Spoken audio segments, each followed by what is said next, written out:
자, 박 대통령 아침 10시 반, 그러니까 10시 20분에 법원에 출두했죠? 네. 직접 보셨나요?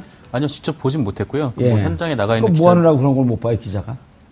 지금 여기 나오는 거 준비하느냐고요? 촌철살인 준비하시느라고? 아니요, 그냥 말을 제대로 할 수 있을 때까지 연습을 하고 있습니다. 근데 뭐 거기 가 있는 기자들한테 뭐 얘기는 좀 들었는데, 예. 뭐 원래는 10시 30분에 출석이죠. 근데 그렇죠. 10시 20분에 일찍 도착을 하셨다고 해요. 근데 예. 기자들은 이미 며칠 전부터 그 포토라인 관련해서 다 이제 그 라인을 이제 세운 거죠. 전문용어로 포토라인 뻗치기. 네, 그렇죠. 예. 이게 왜냐면은 다 사람들이 겹치면은 사진도 하나 제대로 못 건질 수가 있으니까. 예. 근데 그렇게 해서 딱 겨우 이제 만들어 놨는데 박근혜 대통령이 오자마자 경호원들이 박근혜 대통령을 다 가려버리는 바람에 네, 그 생중계로 방송이 되고 있음에도 불구하고 기자들의 이제 욕설과 네, 한숨 소리가 이제 들리는 좀 그런 일이 좀 있었습니다. 예, 기자들이 막 뭐라고 소리를 쳤죠. 네, 그러니까 나오라고 한 거죠. 그러니까 경호원들이 박근혜 씨를 이제 가리니까 이제 그거에 대해서는 좀 나오라고 이제 그림에 방해가 되니까요. 포토라인을 이렇게 쳤을 경우 그렇게 막는 경우는 잘 없는데요. 그렇죠. 이제 보통 알아서 이제 빠지고 그다음에 보통 다들 아시다시피 일단 온 사람들은 거기에 약간 좀 섰다가 예. 보통 입장을 밝히거나 아니면 그냥 따로 이동하거나 보통 그렇게 하죠. 예. 표창원 의원님. 네. 어쨌든 불행한 일입니다. 네. 그거를 좋아할 국민들은 구속 수사해야 한다. 구속 재판을 해야 한다라고 하는 게 70%가 넘어감에도 불구하고 어쨌든 불행한 현실인데 네. 박근혜 전 대통령께서 포토라인을 좀 안 썼으면 좋겠다. 이런 요구를 했었죠. 네. 그런데 이제 법원은 거부했고요. 네. 그것뿐만 아니라 그 출입구를 통상적인 영장실질심사 대상자 피해자들이 오는 통로가 아니라 지하 주차장에서 바로 올라갈 수 있도록 해달라라는 또 요구를 했었지만 그렇죠. 법원에서는 거부를 했습니다. 앞서 말씀하신 것처럼 대단히 불행한 사태이죠. 하지만 사실 뭐 김경진 의원님이나 저나 평생을 그 범죄 피의자들 만나고 살아온 사람들이라서 법 앞에 귀천은 없다라는 것이 그 직업 윤리로 굳어 있거든요. 그러면 사실은 많이 불편합니다. 물론 전직 대통령이고 중요한 인사이고 하지만 그러한 부분에 있어서의 예우나 경호는 하더라도 법 절차에 대한 프로토콜은 지켜주셔야 하거든요. 아하. 근데 그것을 처음부터 무리하게 2번씩이나 요구를 하고요. 그리고 마지막 단계에서 포토라인에 서기로 했는데도 불구하고 인해 장벽으로 막아버리는 행위들은 본인에게 결코 유리하지 않습니다. 이게 국민들께 비춰질 때도 사실 본인이 직접 나서서 기자들 앞에서 조금 뭐랄까 안쓰러운 모습을 보여주실 때 국민들의 어떤 동정 여론도 높아질 수 있는 것인데 그 마지막 순간마저도 인해 장벽 경호의 숲속에 갇혀 있고 보호받고 있다. 여전히 권력을 누리고 있다. 이런 모습들은 결코 그런 국민적인 동정에도 전혀 도움이 되지 않는다. 그렇게 생각이 되고요. 법의 평등이라는 측면 유전무죄나 뭐 유권무죄가 아니라 그야말로 누구나 법 앞에 같은 절차에 임한다는 데도 상당한 좀 오해를 불러일으킬 수 있기 때문에 많은 좀 아쉬움이 있습니다. 알겠습니다. 김경진 의원님, 어떤 심정이었어요? 피의자들을 검찰 출신이고 또 우리 표창원 의원님은 장지원 의원님 깡패야 그러니까 나 경찰이야. 이제 이런 거예요. 보면 그분 개인을 보면 그 어떤 범죄자도 사실은 저희들 입장에서는 연민이 느껴져요. 그렇죠. 예. 연민이 느껴지고 안쓰럽다. 특히 혼자 사시는 분이 이제 결국은 구속이 될 걸로 저는 보는데 구속되면 누군가는 옥바라지를 해야 될 거 아닙니까? 그렇죠. 근데 정말로 핏줄만이 제대로 된 옥바지를 끝까지 할 수 있거든요. 근데 이제 그런 사람 하나 없다고 하는 것이 지금이야 오늘 아침에 집에서 출발할 때 300명의 어떤 지지자들이 시위를 했다고 그러고 친박 의원들이 모였다고 하지만 저게 얼마나 갈까요? 명분도 없는데. 이제 그런 면에서는 안쓰러운데. 근데 이제 그럼에도 불구하고 그 포토라인에 쓰지 않겠다는 심정은 어떤 심정이었을까요? 그러니까 법원에 부탁할 때. 민망한 거죠. 민망한 건데 그래도 법원에서 많은 걸 봐준 거예요. 많은 예우를 해준 거예요. 원래대로 한다면 법원이 구인영장을 발부했잖아요. 구인영장을 발부했으면 이 구인영장을 검사 내지는 검찰 수사관이 직접 박근혜 전 대통령 자택으로 가서 강제로 구인을 해와야 돼요. 신병을 구인을 해야 되는 해와야 돼요. 근데 통상은 이제 보통은 일반적인 이게 어떤 신분이 있는 사람이 아니라도 서로 간에 신사협정을 맺어요. 그래서 검찰청으로 몇 시까지 오면 보통 10시 반이다 이러면 10시 10분까지 오면 검찰청 검사실부터 구인하는 절차를 받겠다라고 이제 보통은 이제 신사협정을 맺어요. 근데 어쨌든 원칙은 구인을 해가지고 영장 심사 법정까지 강제로 끌고 가는 이 외관과 형태를 취해야 돼요. 예. 근데 아니 출석을 거부할 때 그러는 거 아닙니까? 아니요. 원래가 원래? 그래요. 네. 이게 구인 영장이 발부됐다고 하는 것은 출석 거부의 possibility, 가능성이 있으니까 아따, 김경준 의원님한테 영어 나오니까 당황했어, 그럼. 당황하지 마세요. 저 고시 붙었습니다. 예, 생긴 건 이렇게 생겨도. 어쨌든, anyway. 예, 가능성. 그것 때문에 강제로 끌고 와야 되는데, 일단 그 절차를 검찰이 봐준 거예요. 그래서 영장 법정에서 직접 봅시다. 그래서 중간에 강제로 끌고 가는 절차가 없었잖아요. 그 다음에 포토라인도 사실은 이게 법원은 공공의 관공서예요. 관공서는 국민들의 것이지 특정 관공서의 것이 아니에요. 전직 대통령을 위한 시설이 아닌 거예요. 그러면 이게 사실은 모든 기자들이나 시민들이 자유롭게 출입할 수 있어야 돼요. 근데 원래 포토라인 제도 취지는 뭐냐면 사실은 이게 그 전에 검찰청에 들어가다가 뒤엉키잖아요, 보면. 유력한 신분을 가진 피의자들 같은 경우. 그러면서 머리도 깨지고 피도 나고 이러면서 우리가 최소한의 룰을 지킵시다. 그리고 국민에게 알 권리를 주는 거 아닙니까? 알 권리가 가장 기본이고 다만 그 알 권리가 조금 좀 무질서하게 행사되는 과정에서 사고가 났으니 사고 가능성을 줄이기 위해서 기자들 당신네들이 조금만 좀 양보해 주세요 하는 것이 포토라인이에요. 근데 포토라인에서 법원이 기자들 오지도 못하게 하고 거기 있는 마이크 치워버리고 사진 찍으려고 그러니까 경호원들 이렇게 되고 그거는 사실은 취지에 반해서 너무 과잉된 어떤 권리랄까 뭘 행사한 거죠. 표 의원님. 그런데 오늘 그 현장에 박지만 씨 부부가 나왔다 그래요? 막상 몇 년 동안 수년간 가족들하고도 관계를 끊고 지냈던 거 아닙니까? 박지만 씨 부부를 이제 나오라 그러진 않았을 것 같은데, 어떤 심정으로 나와 있을까요, 그 두 분이? 뭐 어쨌든 인재상정이 아닐까 싶습니다. 그동안의 그 거리는 유경재단을 둘러싼 갈등도 있었고, 이해관계 충돌도 있었죠. 그리고 박근혜 전 대통령이 대통령 취임 이후에는 그런 친인척의 문제 이런 것들을 경계하기 위해서라도 거리를 두는 것이 또 맞았겠고요.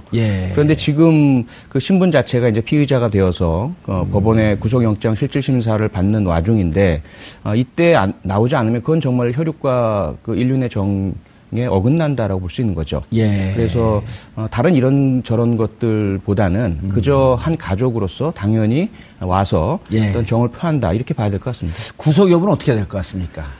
저 뭐 당연히 구속이 된다고 보고요.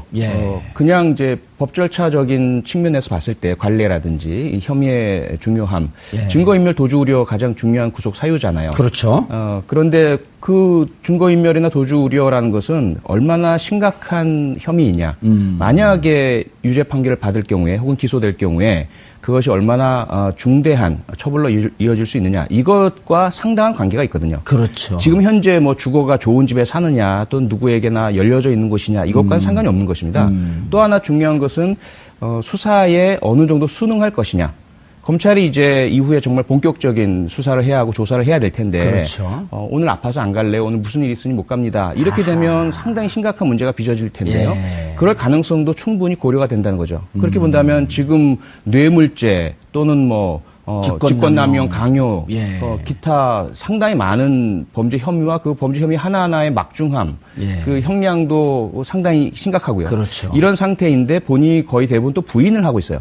이 부인하고 있는 범죄 혐의 사실을 다른 사람의 진술, 또 대질, 객관적인 증거 자료와의 대조 이런 것들을 해나가려면 무수한 이제 소환 조사가 필요한데 지금 상태에서는 소환에 응하지 않을 가능성도 높아 보이는 거죠. 그럼 당연히 구속이 될 수밖에 없는 거죠. 그러면 수사나 조사가 제대로 이루어질 수 없겠다. 그렇습니다. 그리고 이게 이미 과거에 이 주변 공범들을 통해서 증거인멸이 있었잖아요. 그렇죠. 그러니까 안종범 씨를 통해서 전경련의 이승철 부회장에게 국회 나가서 거짓말해라. 각종 위증 지시가 있었잖아요. 대표적인 증거인멸 아닙니까?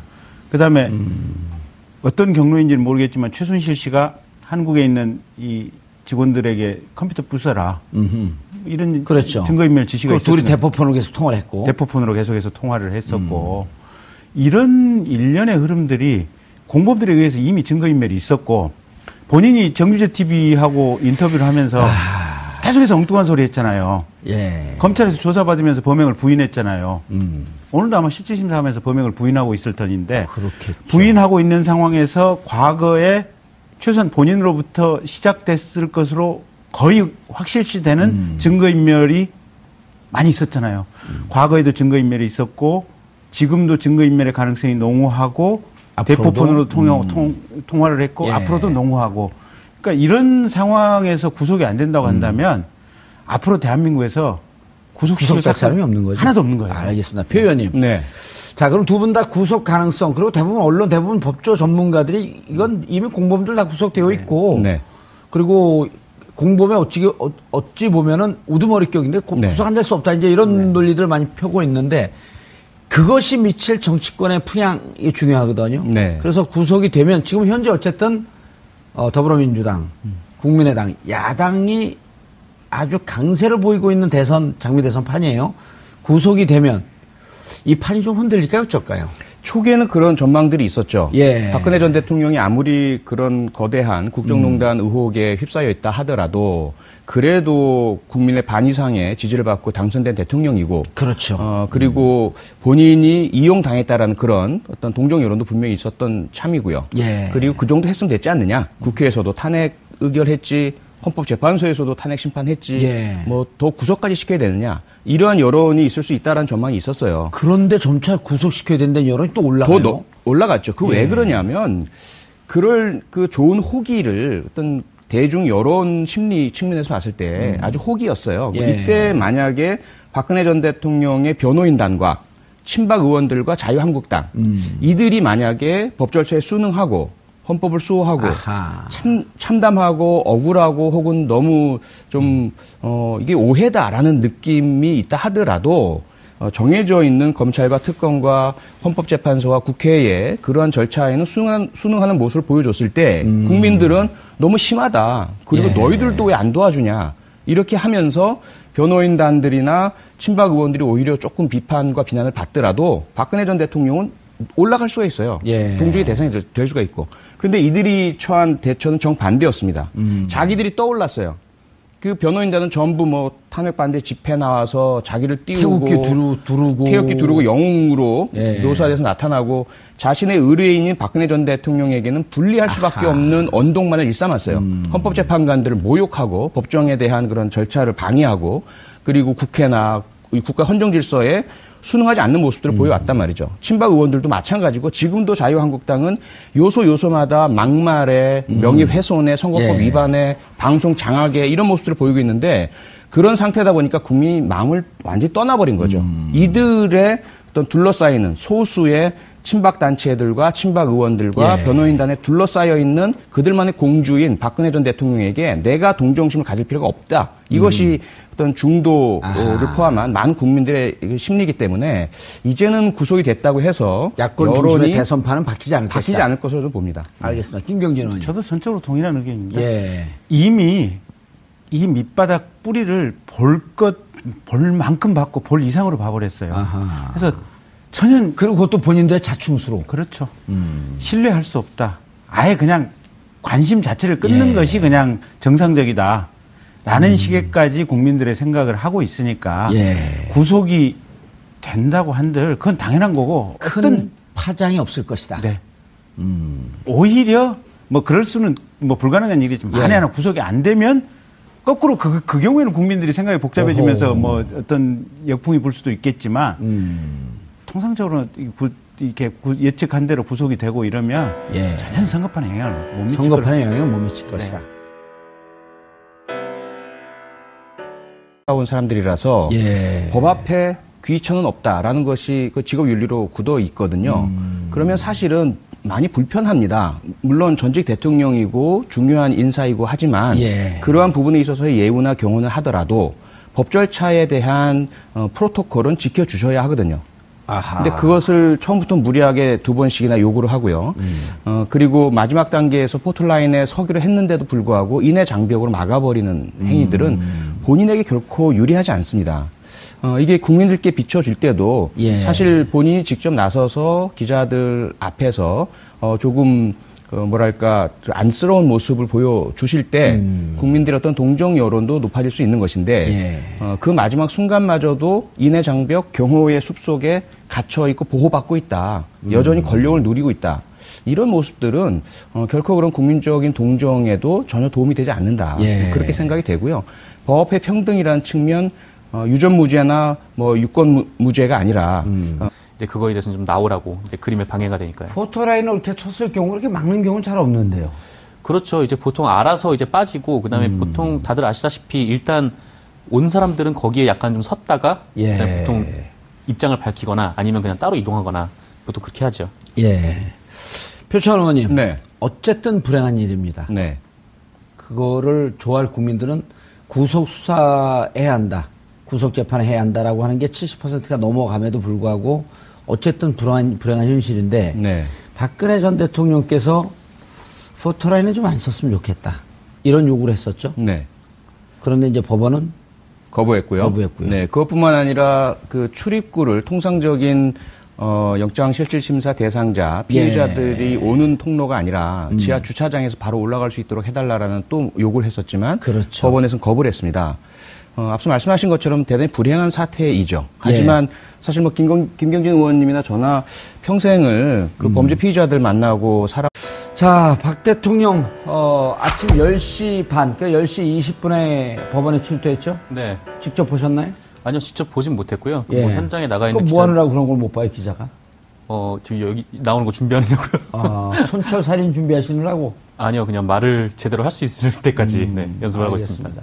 근데 뭐 거기 가 있는 기자들한테 뭐 얘기는 좀 들었는데 예. 뭐 원래는 10시 30분에 출석이죠. 근데 그렇죠. 10시 20분에 일찍 도착을 하셨다고 해요. 근데 기자들은 이미 며칠 전부터 그 포토라인 관련해서 다 이제 그 라인을 이제 세운 거죠. 전문용어로 포토라인 뻗치기. 네, 그렇죠. 이게 왜냐면은 다 사람들이 겹치면은 사진도 하나 제대로 못 건질 수가 있으니까. 근데 그렇게 해서 딱 겨우 이제 만들어 놨는데 박근혜 대통령이 오자마자 경호원들이 박근혜 대통령을 다 가려버리는 바람에 네, 그 생중계로 방송이 되고 있음에도 불구하고 기자들의 이제 욕설과 네, 한숨 소리가 이제 들리는 좀 그런 일이 좀 있었습니다. 예, 기자들이 막 뭐라고 소리를 쳤죠. 네, 그러니까 나오라고 한 거죠. 그러니까 경호원들이 박근혜 씨를 이제 가리니까 그야말로 누구나 법 앞에 같은 절차에 임한다는 데도 상당한 좀 오해를 불러일으킬 수 있기 때문에 많은 좀 아쉬움이 있습니다. 알겠습니다. 김경진 의원님, 어떤 심정이었어요? 피의자들을 검찰 출신이고 또 우리 표창원 의원님은 장재원 의원님 깡패야 그러니까 나 경찰이야. 이제 이런 거예요. 보면 그분 개인을 보면 그 어떤 범죄자도 사실은 저희들 입장에서는 연민이 느껴져요. 그렇죠. 예. 연민이 느껴지고 안쓰럽다. 특히 혼자 사시는 분이 이제 결국은 구속이 될 걸로 저는 보는데 구속되면 누군가는 옥바라지를 해야 될 거 아닙니까? 그렇죠. 근데 정말로 핏줄만이 제대로 된 옥바지를 끝까지 할 수 있거든요. 근데 이제 그런 사람 하나 없다고 하는 것이 지금이야 오늘 아침에 집에서 출발할 때 300명의 어떤 지지자들이 시위를 했다고 그러고 친박 의원들이 모였다고 하지만 저게 얼마나 갈까요? 명분도 없는데. 이제 그런 면에서는 안쓰러운데. 근데 이제 그럼에도 불구하고 그 포토라인에 쓰지 않겠다는 심정은 어떤 심정이었을까요? 그러니까 법원에 부탁할 때. 민망한 거죠. 민망한 건데 그래도 법원에서 많은 걸 봐준 거예요. 많은 예우를 해준 거예요. 원래대로 한다면 법원이 구인영장을 발부했잖아요. 구인영장을 발부했으면 이 구인영장을 검사 내지는 검찰 수사관이 직접 박근혜 전 대통령 자택으로 가서 강제로 구인을 해와야 돼요. 신병을 구인을 해야 되는 해와야 돼요. 근데 통상은 이제 보통은 일반적인 이게 어떤 신분이 있는 사람이 아니라도 서로 간에 신사협정을 맺어요. 그래서 검찰청으로 몇 시까지 오면 보통 10시 반이다 이러면 10시 10분까지 오면 검찰청 검사실부터 구인하는 절차를 받겠다라고 이제 보통은 이제 신사협정을 맺어요. 근데 어쨌든 원칙은 구인을 해가지고 영장 심사 법정까지 강제로 끌고 가는 이 외관과 형태를 취해야 돼요. 근데 아니 출석을 거부할 때 그러는 거